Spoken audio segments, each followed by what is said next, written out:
Hello, this is the RiskyRoadz podcast, and today we have our first emergency pod, which means something bad happened because it is the off season. Clearly, this bad news is that Jordy Tshimanga is leaving the program. So, this happened last night, correct? Mm-hmm. Or kind of a little earlier in the day, and Jordy called Tim Miles to ask for his release from the program, and that's what we're left with, right? So, I guess, are you, on a scale of 1 to 10, what is, 1 being you don't care, 10 being you're, super angry? Where are you at on that scale?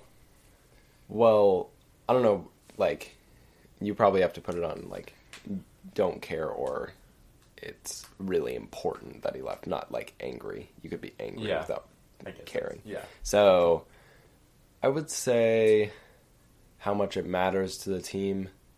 I would say probably a 7. I think he was going to be a pretty important player on the team next year. Just because we do not have almost any backup depth, and he was going to be our only true big man, but more importantly, a person who could back up Roby and Copeland. And Copeland, we haven't even really talked about playing at the 5 until now, but that'll probably have to end up happening, or we'll talk about that more. But I think it's a pretty significant blow, especially if we can't get another transfer big to come in, and right now there's nothing. There's been no real rumors about anybody being recruited into the program. We don't always know about it, but yeah, I think it's a pretty significant blow. Where would you put it? I'd probably put it at an 8, because I don't know, just really well, I'm not super mad. I guess it's mostly the timing, because I didn't want him to leave, obviously, but because if we could find a new guy, just because all the drama he caused and always being unsure and if he was gonna, I guess if he was gonna stay around, so if he was gonna leave, why didn't he? If he would have left super earlier, so we had time to find somebody, I would have been kind of all for it, because he wasn't really helping the team that much. But when he left this late, it just screwed everything up. Yeah, I do think we still have time, and I don't know, I don't think I don't really know, but I kind of doubt that most of the grad transfers have signed, but I think also, you usually would start to have at least started to recruit those guys, and if we were recruiting guys in the past, they would be well, you already have a big guy, you don't need me, and now we very much need you. Because some people could be saying useful. That it's Miles' fault for not looking in the guys because Jordy could be iffy, but I mean, how are you supposed to sell that to a JUCO transfer? Well, we have 2 backups right now, but I mean, one might leave. No one's going to show interest to be to commit to that. It doesn't really make sense. Well, so let's do a little bit of that. So, I don't know exactly. There are different things that people would would blame Miles on. I guess let's start at the beginning. So, as I'm sure anybody listening to this knows, he was away from the team in January and missed, I think, 2 games, and said publicly that he basically wanted to transfer, but that would have been a ridiculous decision since he would have lost a whole season of eligibility. We don't know what he said or what happened within the locker room, but do you think with this that Miles should have let him back onto the team in January? I mean, you don't really know what they talked about, so because it all depends on what Jordy said. I don't know, because you can't really. I know even though he left, he could have really been convincing, saying he wanted to stay, and maybe he even did at that point. But I don't know. If Miles would have let him go, people would be calling him a biggest idiot. Like, yeah, like why would you let go who was a starter and now backup center? Like, it was a lose-lose for him, I think. Really. Yeah, there was one report. It was caused by Jordy, the lose-lose, so I don't know.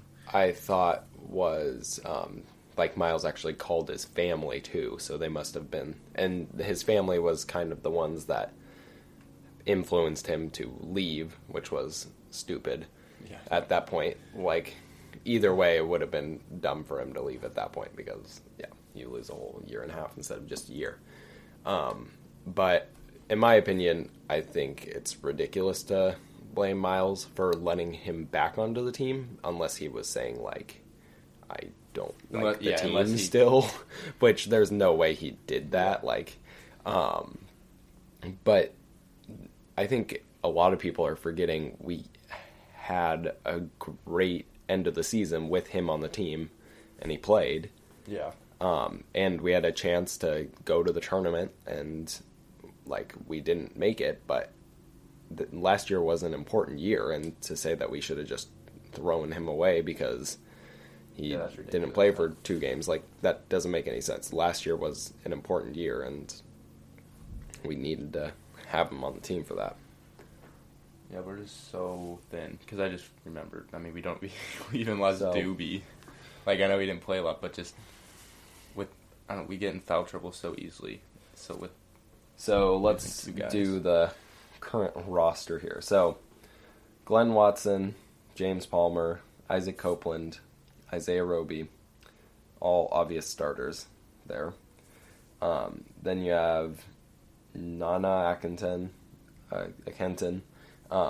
Thomas Allen, Thorir, Brady Heineman, and Carrington Davis, Amir Harris, and Tanner Borkard, who's technically a walk-on, but he might play a significant role this year. I actually, at this point, do you think he gets a scholarship? Do they just give him a scholarship now? They might as... who else are they going to give it to? Unless they are really thinking they're going to find... And it's not just we have one. We have multiple scholarships now at this point. We have 2. When was the last time we used all our scholarships right at the beginning? Years. Yeah. I don't know. There's no... If you have him, you might as well just give him to him. Was he the guy that they gave one mid-season or whatever last year? Yeah, he was.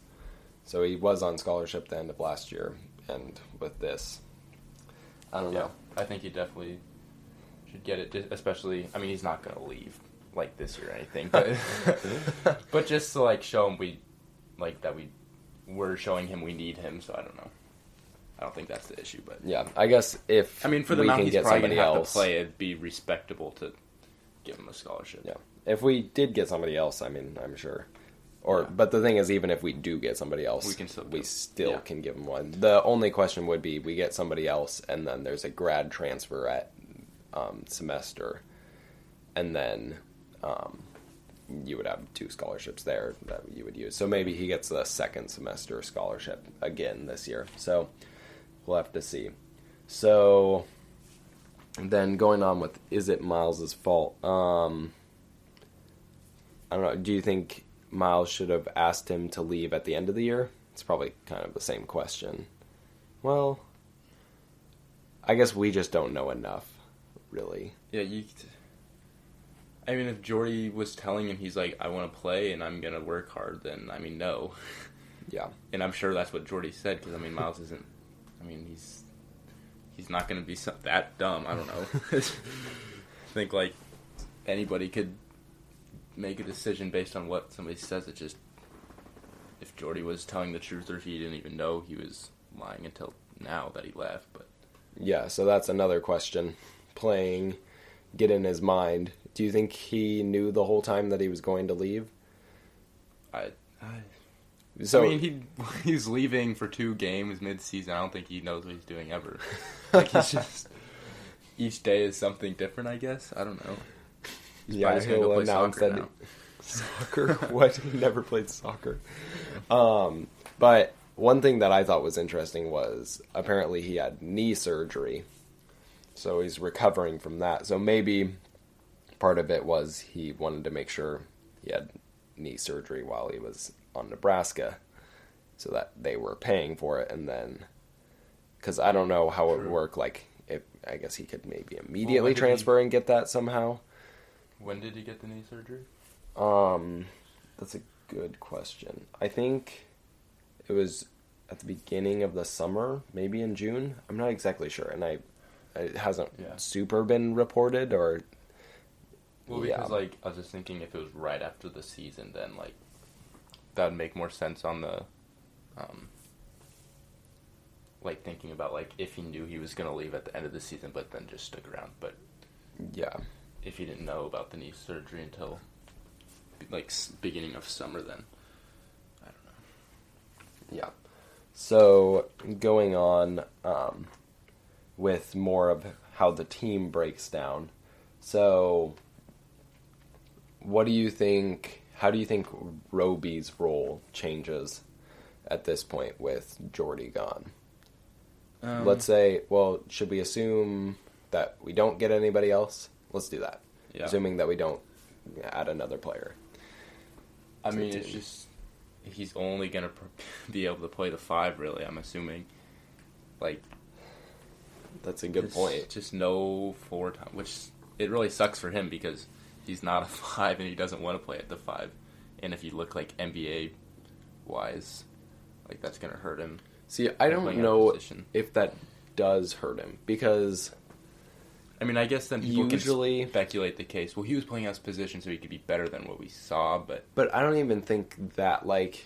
I guess there would be big guys in the Big Ten, but, like, most of the time, NBA players tend to be so much bigger anyway than college players that most of the time college players end up playing out of position the opposite way, where they're, like, too big for what the position they should be playing. Like, no, that's, I don't know. It's hard to think swapping up and down. But I feel like he's gonna kind of play that role in the NBA anyway, so I don't think it hurts him that much. But what I'm thinking is maybe it's still technically at the 5, but we would play 1-3-1 zone. What is a 5 anymore? I don't. Like, it's more just who you're guarding, but yeah, well, that is who you're guarding. It's a defensive term. But I think it would really, we could definitely play zone. I hate watching zone. I don't like playing zone, but... Well, the 1-3-1 worked very well. We did use it last year, yeah. And we could see it. I think that could mean that we use it a lot this year. So, how many minutes do you think he plays? However long he can stay out of foul trouble. I think his role all depends on how well he doesn't foul this year. Like, well, not his role, but, like, how many minutes he can play, like, the impact he can have, I guess. Because, I mean, that's all just however long he can stay in the game, that's how much he's going to impact the game. Yeah, one thing that I'm worried about, some people would say, and this is another discussion topic, but, like, well, if he doesn't want to be on the team, we're just better off without Jordy. But one thing that I think is just foul trouble. Yeah, I mean, he was basically universally probably our 6th best player on the team. Yeah. And you, like, obviously, yes, our minutes with Roby on the floor instead of Jordy are going to be better. But you can't play your starting 5 40 minutes a game. Like, that's why you have subs. Yeah. Like, I agree with everybody. If we could play our top 5 players the whole game, we would be better than if we were playing Jordy. But that's not how it works. So, one thing that I'm worried about is injury. I mean, Roby's already kind of had a few injury problems. He's injured right now with a bruised heel or something, which I don't think is like a reoccurring injury, but he's had back problems in the past. And I think he missed time last year. Did he? Maybe he didn't. But I think oftentimes he's been like sort of injured, or a lot of the time been injured in the off season. And so if he gets injured, I mean, we have a huge problem where we're playing Yeah,